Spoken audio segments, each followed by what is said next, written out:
everyone, welcome to a new video. Welcome if you're new here. Hi, I'm Andrea. I'm a full-time writing instructor and a part-time content creator and indie author.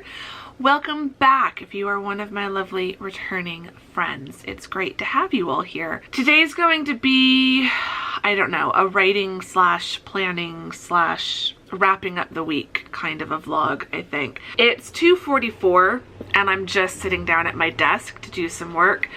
I have done stuff, nothing work-wise, but I have done some cleaning.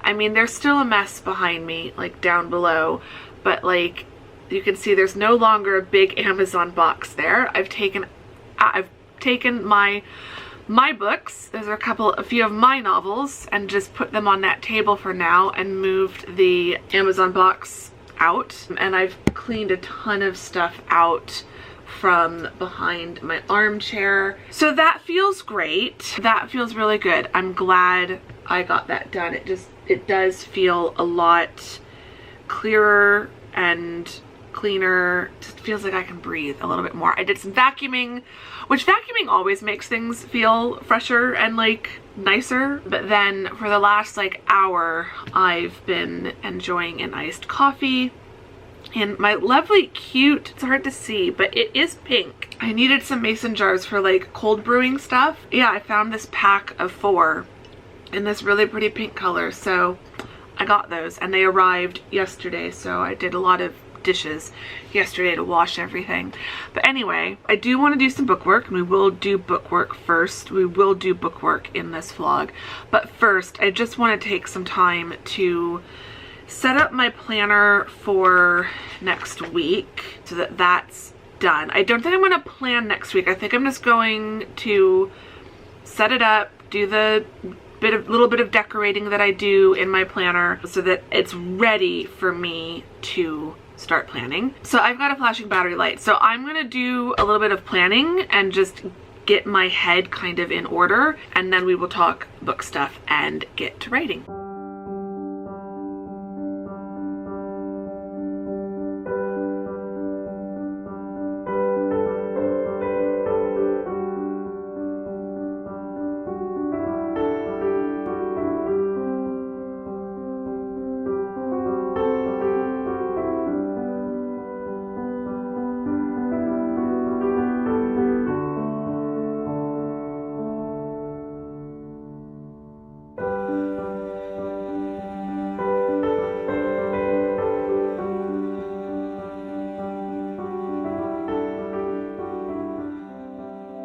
Okay, it's nearly 4 o'clock. I don't want to work late tonight, but it's 6. I'm gonna cut myself off at 6. So I've got 2 hours to work on book stuff. So I last vlogged on Wednesday and on Monday. So where are we at now at the end of this week? Yeah, I did really good at the beginning of the week, and then it all started to go downhill a bit on Wednesday. Now I feel like I am a little bit behind on 2 of my projects and the goals for that. So my kind of weekly goals were to get to 92,000 words in Independent Hearts 3. As of yesterday, I got to 91,057. So I will get to cross off 92K today. So that's fantastic. My other goals were to do 10 chapters in my Scrivener read through in Across the Pond 4.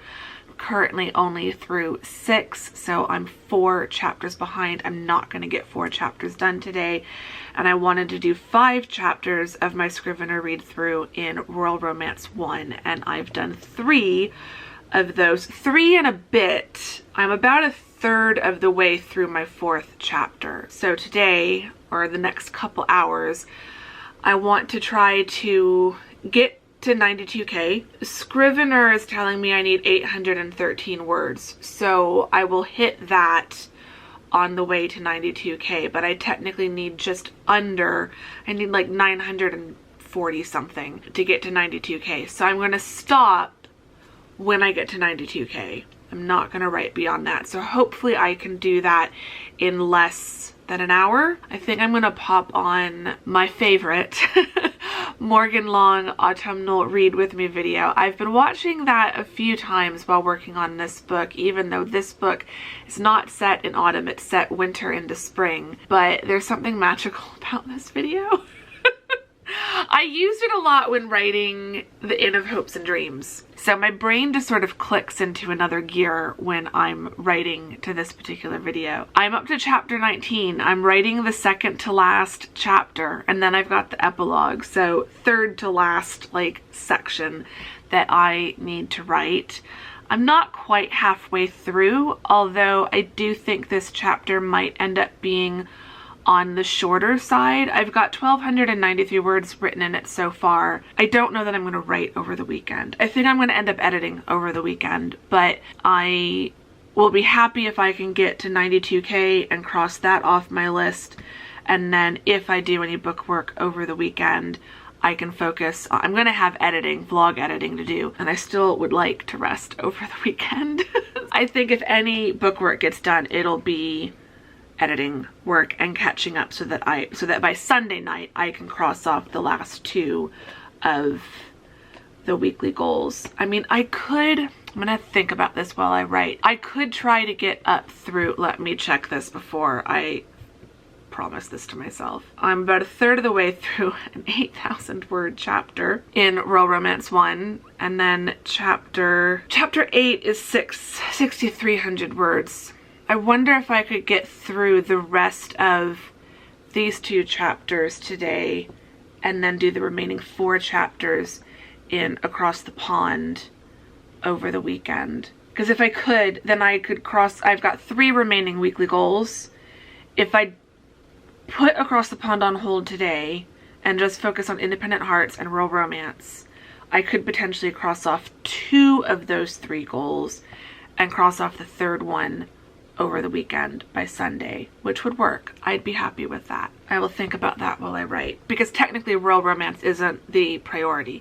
Technically the priority is Independent Hearts, with Across the Pond very, very, very closely tied for first spot, and then Royal Romance is just doing its own thing. I want to be making progress on it every day, but I don't have to get it done by, I've just accepted that one's not going to get published until sometime early to mid next year, whereas I'm still really trying to get Independent Hearts 3 published this autumn, and then I would love to try to get Across the Pond 4 out before the end of this year. If not, then very early next year, either November, December of this year, or December, January, February, sometime by my birthday, I think. At the absolute latest. My birthday's in February, for those who don't know. I really would like to get that one out. Ideally December, if not then January. I feel like if I can't get it out before the semester ends, I can use winter break to get it finished up and then publish that by January at the latest. Because I don't want to be publishing a book at Christmas. I did that. Been there, done that, don't want a repeat of that. So if I can't get it out by early December, then I'd love to put it out in January. And I think Across the Pond would work really well as a January release. Publishing is a whole other beast. There's writing and there's publishing. I'm going to talk about this more in a future video. So if you have questions about publishing and my thoughts on publishing, leave them in the comments. But I just feel like I'm slowly transitioning from this very end product focused, have to stick to these deadlines kind of publisher to just a more relaxed approach of it'll get published when the book is ready to get published, which is why I try very hard not to tease you all too much with deadlines or dates I'm aiming. I give you big ballpark, it could come out anywhere between this month and this month, several months after that first one. It could come out anywhere between September and March. That's a big window. This is also why I do not do pre-orders.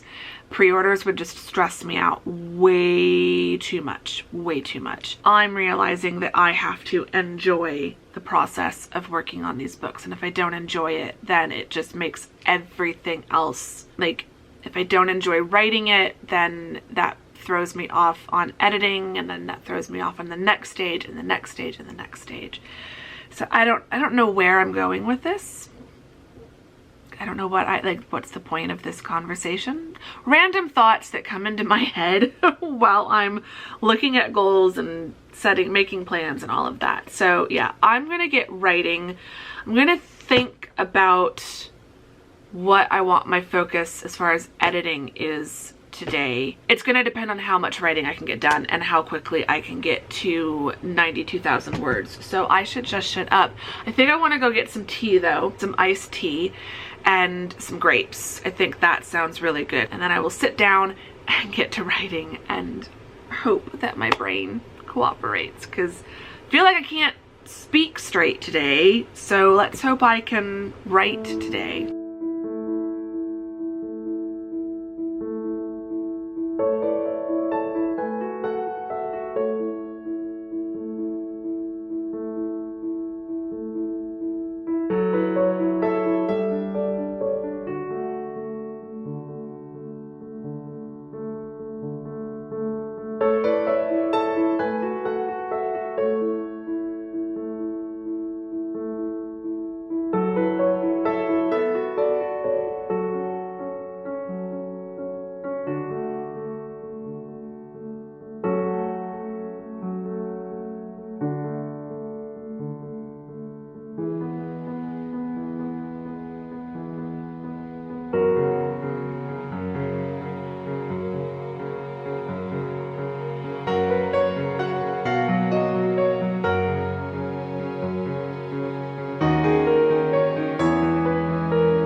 All right, I am done writing for the day and it's 4:51. So I think I have about an hour left to work. And I think I am gonna try to make a push through Royal Romance, because I think I want to just be able to cross that off my list and then just have Across the Pond that I'm focusing on over the weekend. But so as far as writing, I managed to do 1,028 words. So that's great. That's going to keep chipping away at my daily goal, which is fantastic. But I do think I think I'm going to finish it next week. I really do think I'm going to finish it next week. I really would like to finish it by next Friday, because then that would give me the whole last week of June, the 26th through the 30th, to focus on Camp Nano prep. And that was something else I was thinking about when I was doing my planning. I was updating my YouTube planning pages as we're getting close to the end of the month. Some of the video ideas that I had, I'm not going to get around to filming them this month, so I wanted to move those sticky notes over to the next month. But then also thinking about, okay, what videos do I need to film before the end of June to get ready for camp starting in July. So I think I've got myself kind of back on track for the month as far as YouTube is concerned. But I really would like to try to get this draft finished up sooner rather than later. But yeah, writing is going well. This chapter is just going along. I do feel like I need to wrap up the scene I'm currently working on, and I'm close. It's always weird when you get close to the end of a book, like to the end of writing something.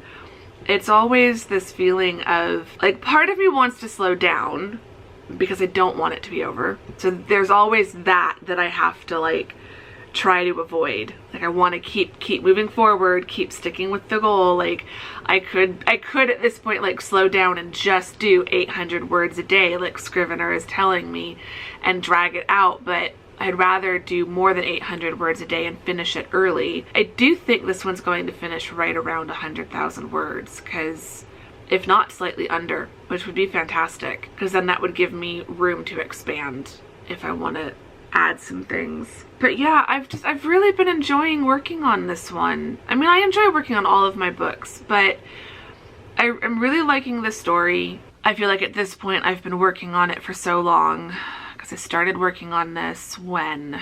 April. Which really isn't that long compared to the books I'm working on editing right now. Those ones took much longer to write. But still, it's been a few months. You know, it's been all of April. I started outlining it before April. So I started outlining it like in February, I think. But all of April, all of May, a lot in April. Like April felt like 2 months. Between Camp Nano and the end of the semester, it felt like I was very focused on this book for a very long time, even though that was just 1 month. So all of April, all of May, and now, you know, more than half of June. So 2.5 solid months of working on this. Quite a few days of like big word counts. And this is why it feels like a long time. And I was still writing pretty much every day in May. There was one day in May that I didn't write anything. That was the 23rd, and I think that was the day that Mom and I went up to Lynx Lake in Prescott. So I wrote, I don't have the total written out, but I did more than 30K. April total was 34,000 words, 433. And then I did 36,551 words in May. So April and May were writing every single day and writing a lot on some of those days, because I had some high word count days in April during camp. I'm looking back at my tracker and I see 1,500, 1,600, 1,400, a few 2,000 word days. Some days were, you know, only 300 or 200 something, but most days were at least 1,000, if not well over. And then I feel like May, it was kind of the same thing. I feel like you get to this stage when you've been working on something for a while where, like, I'm just so in the rhythm of working on this that part of me doesn't want to finish it. Like, I just want to stay here. But knowing that camp is coming up next month in July and that I have a whole new project, I want to start for that. And also knowing that I really, really, really, really do want to publish this one this year. So like, I need to finish it and start editing it, because I need to make a lot of editing progress on this one in July. I'm getting a little overwhelmed thinking about that. Just, oh, July. Can I edit a whole book in July? Anyway, I will think about that later. Right now it doesn't work. It doesn't serve me to think about editing. I just need to think about finishing it. And I am close to finishing it, which is very, very, very exciting. It's now 5:07 because I talk too much. So I am going to switch everything over to Royal Romance, and I might let myself work until like 6:30 instead of 6. That gives me just under, it gives me like an hour and 20 minutes.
Took longer than expected. But that was good. It's 7 o'clock now, but dinner is just about ready. But I need to add to my writing tracker. So no work in Across the Pond today, but that's fine. But I did get basically 1 2/3 chapter, because one of the chapters I'd already worked on. But I finished the mammoth 8,000 word chapter. It was 8,108 words when I started. It is now 7,902.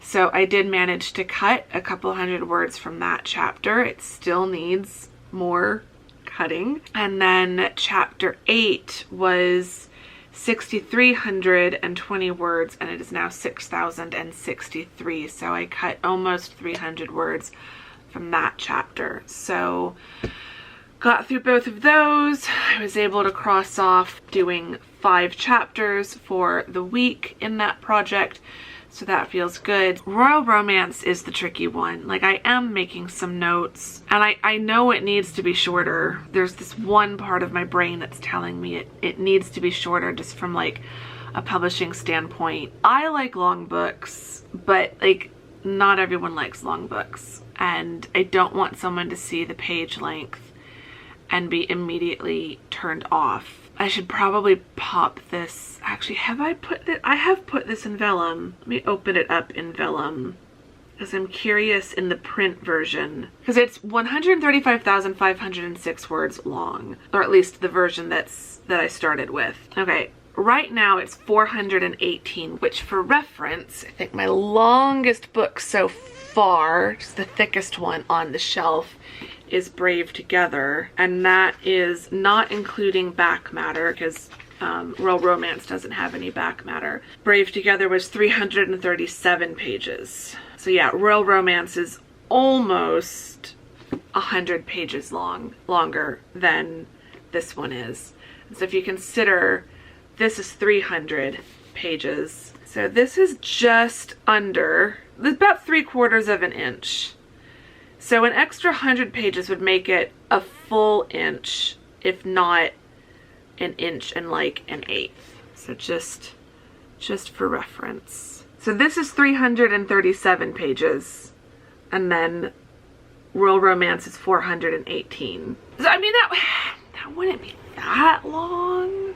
I wouldn't be turned off by that, but I know some people are, so I don't know. So yeah, like, I don't feel like I've got to cut a massive amount, but I do feel like I need to cut some. I have managed to cut about 1,000 words total in the first 8 chapters. It's now down to, so it was 135,486 or something like that, and it's now down to 134,689. So I think I will continue to cut from it. I'm noticing as I'm working on this, like, I've done a lot of reading. I've learned a little bit more about craft. I learn like little things to look out for. And there's words that I use way too much. I use so a lot. I use well a lot. I use just a lot. Little filler words. Because I'm writing, I try to write the dialogue as I would speak. And I'm a very wordy person. So I try to make my characters a little bit more concise. I use the word was too many times. And sometimes I can't edit the phrase without it. Like, it needs the was. But other times I'll say like, she was laughing, but I can just say she laughed. So I'm noticing this as I'm writing Independent Hearts 3. There's just sometimes I'm realizing, oh, I actually don't need that word. I can reword this to use fewer words. You know, these few little tips and like things that I've learned about my writing style since writing this first draft, I'm now going back through and fixing it. Like, every book I write, there's something that I learned that I didn't know with the previous book, and so each book gets a little bit better as far as the first draft, but there's still things that, yeah, I'm just learning I can change. So I think there are going to have to be some scenes that I just cut outright. There is a scene in chapter 7 that I really like, that scene, but I could cut it. the chapter would be fine without it. I could save that scene and email it out as like a deleted scene once this book is published. So like I could save it and use it for later. And that would save me, I think it was like 800 words. And there's only like maybe 50 words in that I kind of do need. So I could definitely cut that scene out and just put the information I need somewhere else. So I'm hoping there will be a few other scenes as I go through the rest of this book. But yeah. With this pass though, as I kind of explained in the last vlog, I'm not trying to cut a ton of words out.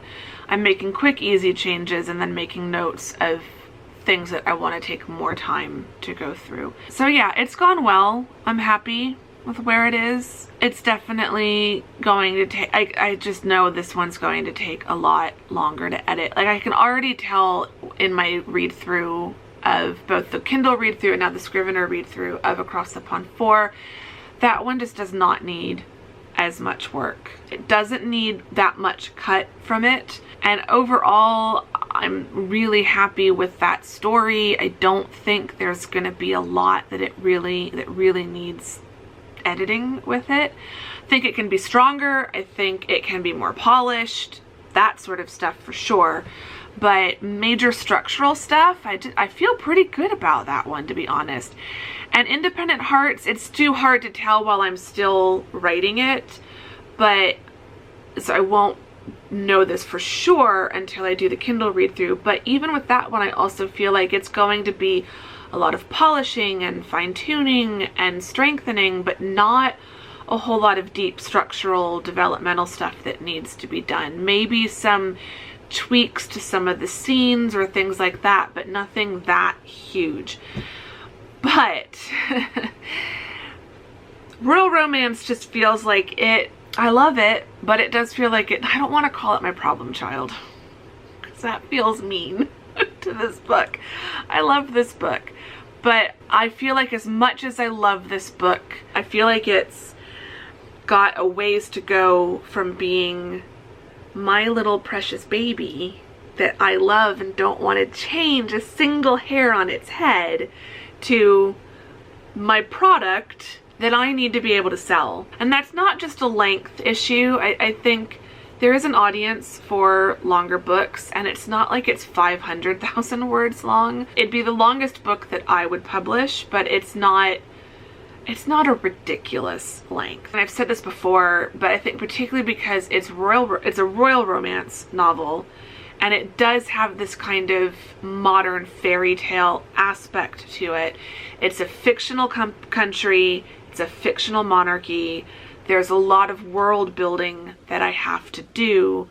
I think it can have a longer word length than my other novels that are, you know, pure contemporary romance / small town romance.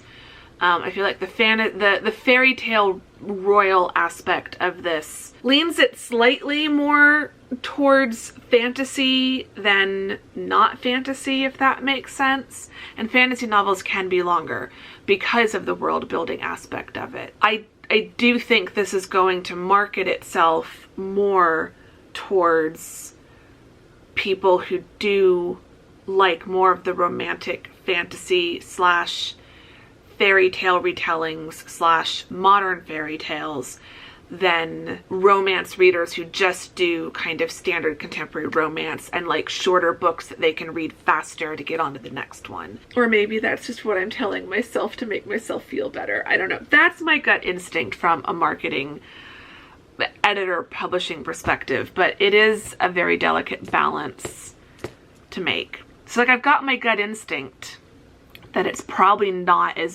that I think it's bad, but that it probably doesn't need as much work as I think it does. But I feel like the feeling of it needs so much work is coming because I'm comparing it to my other novels, and this one just isn't like those. I think if you like my other novels, particularly the Across the Pond series, I think you will like the Royal Romance series. But I think even if you haven't been as intrigued by my other novels, particularly if you do tend to lean more towards romantic fantasy, I think you might like this one. And so, yeah. This is why this one is taking longer, because I don't I don't want to screw it up and rush to get it out because I'm trying to make it be like my other books, but I'm still trying to figure out what its identity and branding and everything would be if it's not like my other books. But it is now nearly 7:30. I need to eat dinner and relax, find something to watch on TV, and just have a cozy, super cozy night, super cozy Friday night at home, and get ready to relax for the weekend.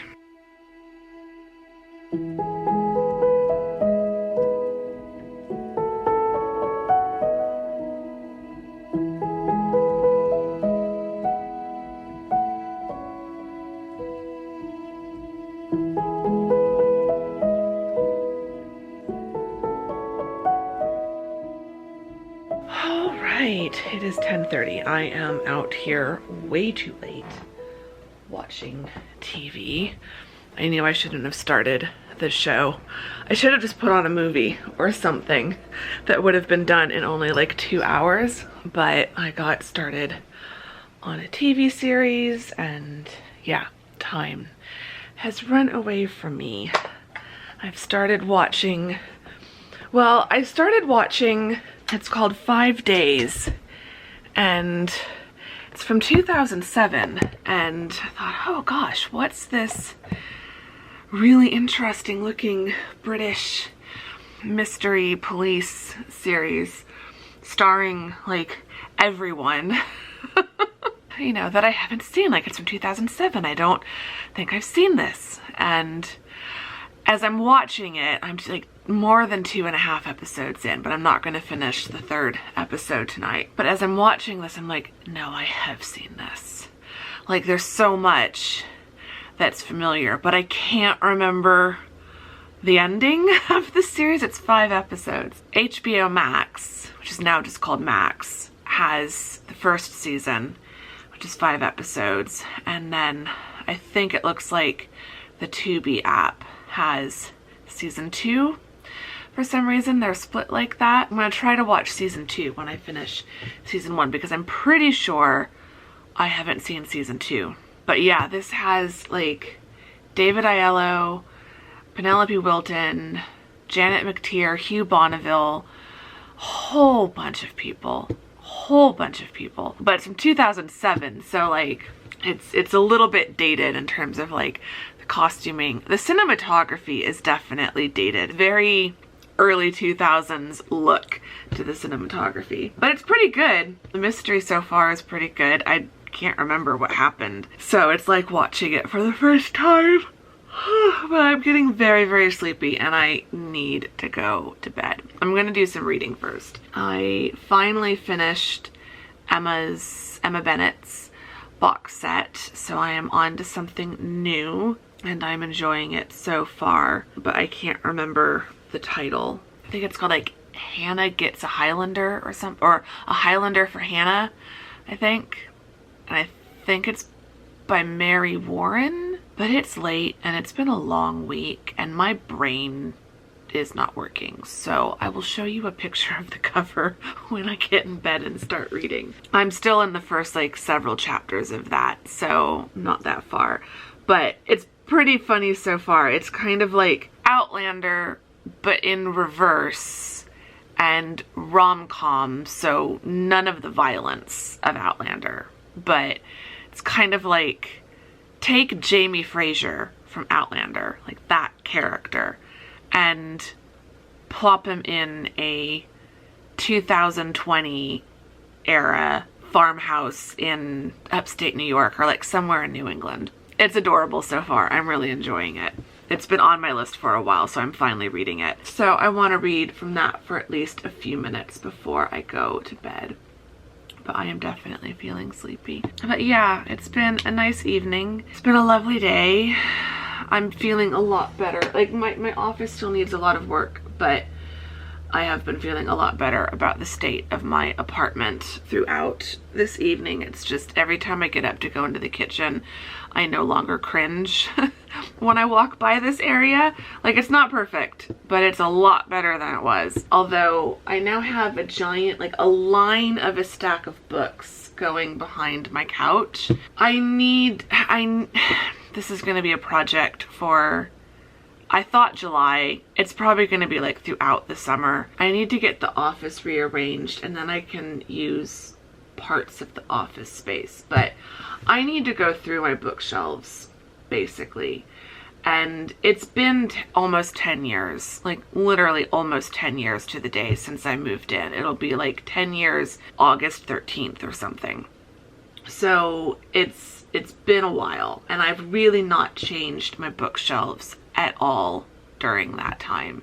So I really think I've gotten to the point, because I've just bought so many new books over the years. Like, everything fit when I first moved in here, but now I've got books just spilling off the bookshelves, and not in a cute artistic way, but just in a very messy, cluttered way. And I know the shelves aren't packed as efficiently as they could. Like, there's room to put more books on the shelves, but I want to have each shelf like have a theme and like make sense. I don't want a bunch of random books together, but I also refuse to alphabetize my books. The way my brain works, I often don't remember book titles or author names, but I'll remember the cover or the spine. So I group them by like theme, basically.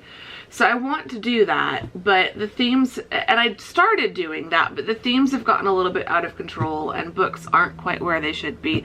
So basically, long story short, I need to just take all the books off the shelves, including all the DVDs and probably all the CDs, because I've got CDs across the top of my wall of bookshelves and I've got DVDs going down one of the columns. So I feel like everything needs to come off. And then I need to decide how I want to put stuff back on. But that's going to be a massive project. So yeah, it is the kind of thing I'd like to do during summer break. I just don't know if I can do it before August, because the office area is the priority. In the meantime, I'm trying to at least group the books together in a few different places to keep them organized and out of the way. But yeah, office is first. I'm just trying to figure out, still trying to figure out how I want to do that. I have a vision in mind of the general layout. The problem is my office consists of so many different pieces. Like, I've got two tabletops. One of the tabletops is just the top, and then I've got different pieces, like a drawer unit, a cabinet unit, a shelf unit, that prop up that tabletop. I've got my file cabinet, and then I've got these bookshelves.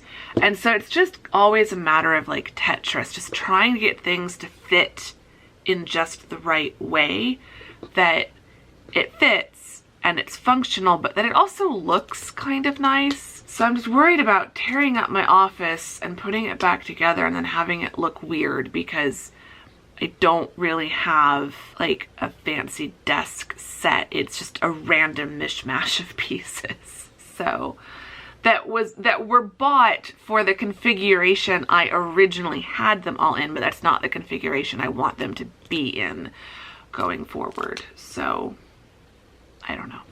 Anyway, that is a ramble and an experiment we will try another day. I need to go to bed now.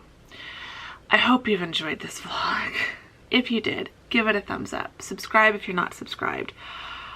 I've been told these things don't actually matter, but they used to tell us they did matter, so I don't know. They just make me happy when I see you like the videos and subscribe. So whether it's good for the algorithm or not, I don't care.